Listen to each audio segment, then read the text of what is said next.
E no último dia 22 foi celebrado o Dia Mundial da Água, ocasião em que foram realizados inúmeros eventos comemorativos em todo o país, pois nessa mesma data também se comemora o Dia Nacional da Água. Sabemos todos que a consciência ecológica é uma noção muito recente na história da humanidade e que surgiu como resposta à constatação de que os recursos naturais são findáveis.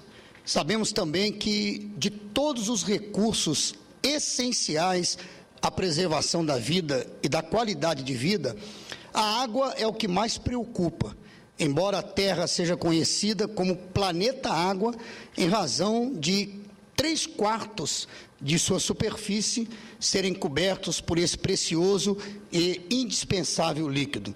As razões desse paradoxo são também conhecidas, a começar pelo fato de que 97,5% da água que recobre o planeta estão nos oceanos. Vale dizer, a água salgada, imprópria para o consumo humano, e também pela condição de que a quase totalidade da água doce, 24%, está disponível para a população por se localizar em geleiras e aquíferos subterrâneos de difícil acesso. Sobram menos de 1% para o uso dos humanos, dos animais, para a produção de alimentos e para manter vivos os rios e lagos.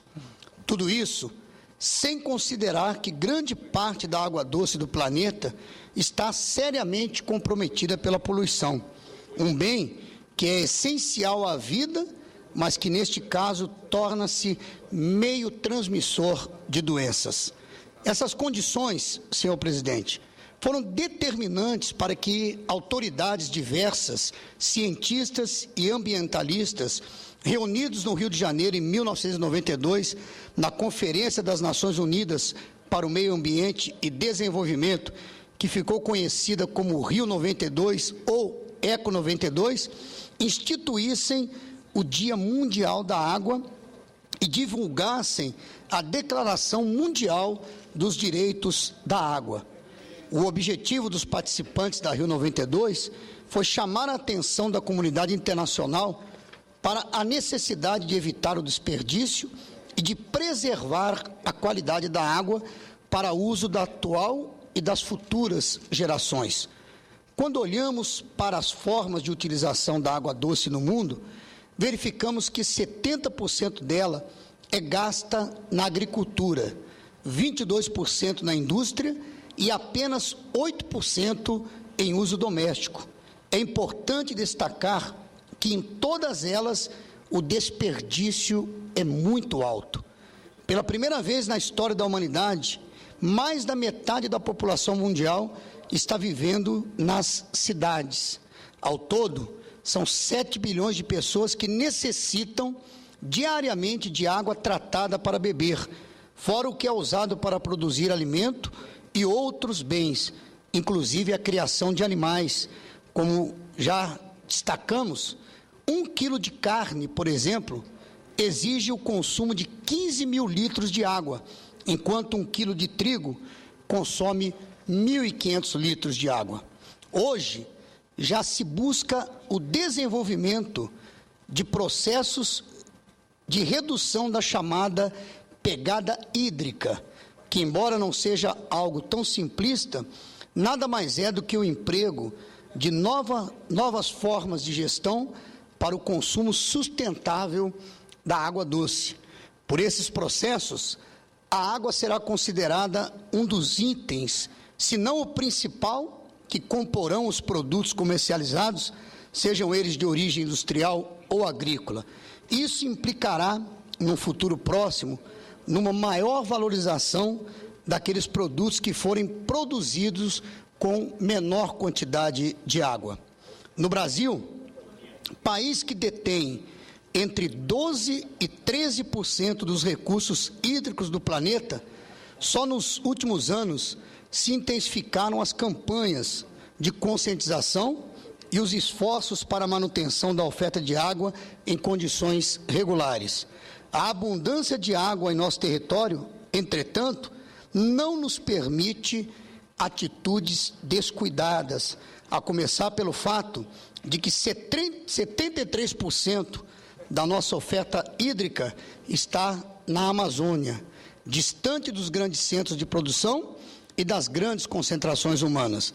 Um dos exemplos do problema desse distanciamento, eu posso citar, é o da China, que tem uma população 7 vezes maior do que a nossa, 1,346 bilhões de pessoas, e detém apenas 9% da água doce do mundo, e um enorme contingente de 690 milhões de pessoas vivendo nas cidades. O ambientalista John Emílio Tatum, professor da Fundação Armando Álvares Penteado e presidente da Associação Guardiã da Água, enfatiza as dificuldades do rápido e, por vezes, descontrolado processo de urbanização.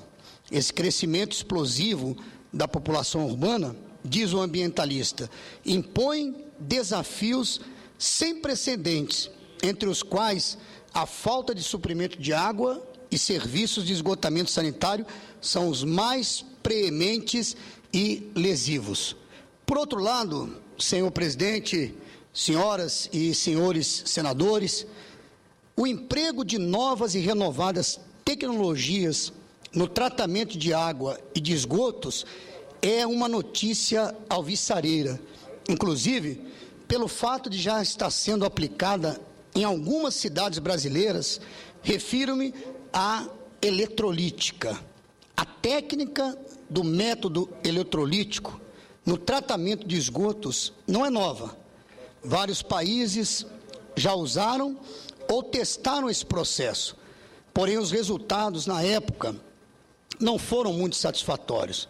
No entanto, estudos do Departamento de Bioquímica e Microbiologia da Universidade Estadual Paulista, Unesp de Rio Claro, vêm demonstrando resultados bastante positivos com o emprego do processo eletrolítico. Processo esse que também vem sendo utilizado na Estação Eletroquímica de Tratamento de Esgotos Sanitários no Rio São Pedro, município de Macaé, no Rio de Janeiro, cidade conhecida como a capital brasileira do petróleo. Há alguns anos, esse rio era totalmente poluído, impróprio, até mesmo para práticas de canoagem, apesar de ser potencialmente propício a esse tipo de esporte. Pois bem, os resultados são fantásticos. Boletim de análises da Fundação Estadual de Engenharia do Meio Ambiente do Estado do Rio de Janeiro, de 2003, revela que a estação conseguiu, entre outros, 99% de descontaminação do esgoto que nele deságua.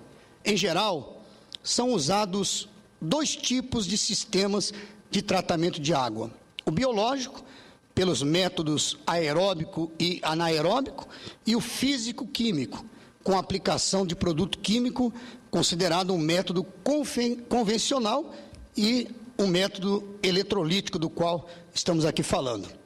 E isso com a aplicação de corrente elétrica para a separação química da água mediante o uso de eletrodos. É um processo alternativo e complementar ao convencional, porém muito mais barato. Mas as vantagens não param por aí. Ele também pode ser usado no tratamento de água para consumo humano e de esgotos, fazendo retornar a água limpa para a natureza ou para o reuso. Até o óleo jogado no esgoto pode ser recuperado e usado na produção de biodiesel. É um sistema com grande potencial de uso no tratamento de resíduos industriais, inclusive facilitando o reaproveitamento e a reciclagem dos produtos recuperados. Portanto, são reais e vantajosas as possibilidades do seu uso nas indústrias petrolífera, química, siderúrgica, farmacêutica, entre outras.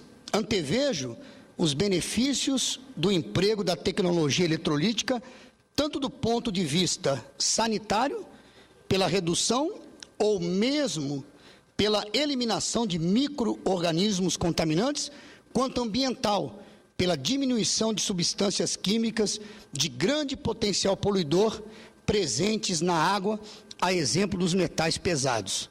Do ponto de vista operacional, é comprovada a sua eficiência, além de ser um sistema de fácil operação, que ocupa espaços pequenos e instalações mais simples do que outros modelos. Não é tóxico e pode ser facilmente automatizado.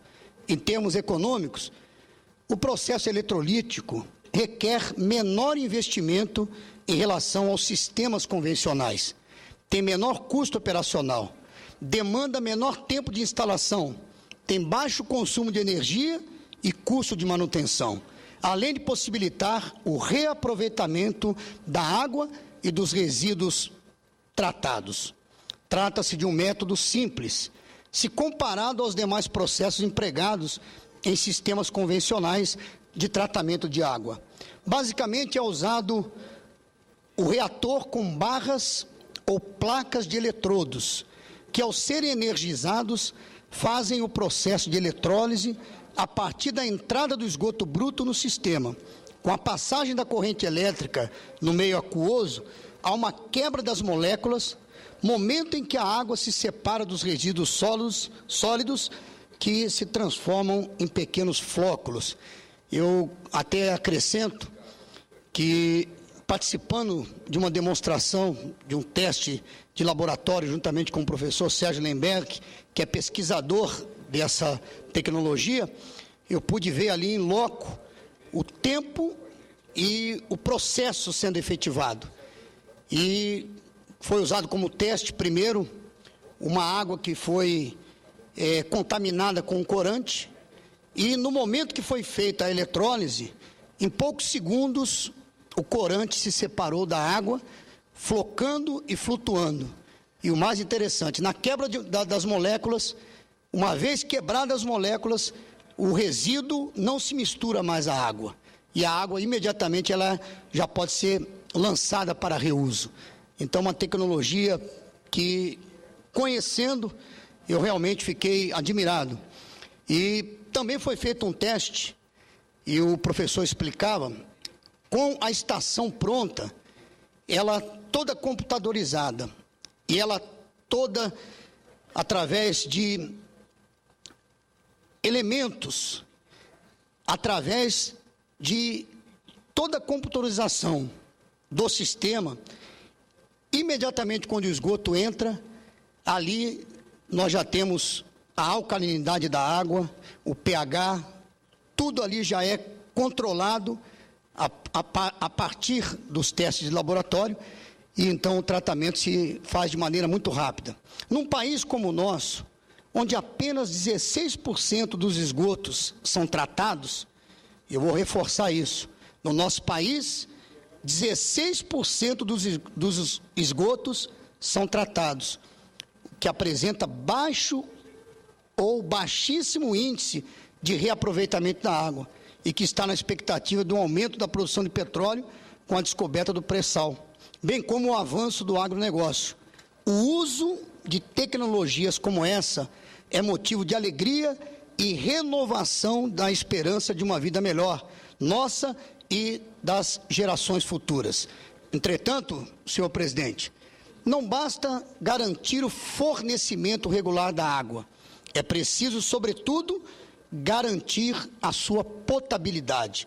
Nosso país é um dos grandes produtores e exportadores de alimentos do planeta, mas é também um dos grandes consumidores de agrotóxicos perigosos para o ecossistema aquático e para o meio ambiente em geral.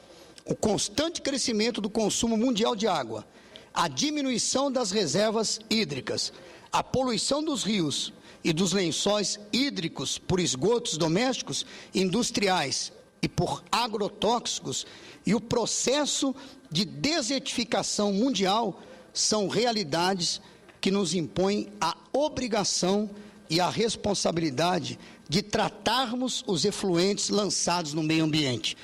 Era isso que eu tinha a dizer, senhor presidente, e gostaria, finalizando, também de parabenizar o nosso senador Pimentel.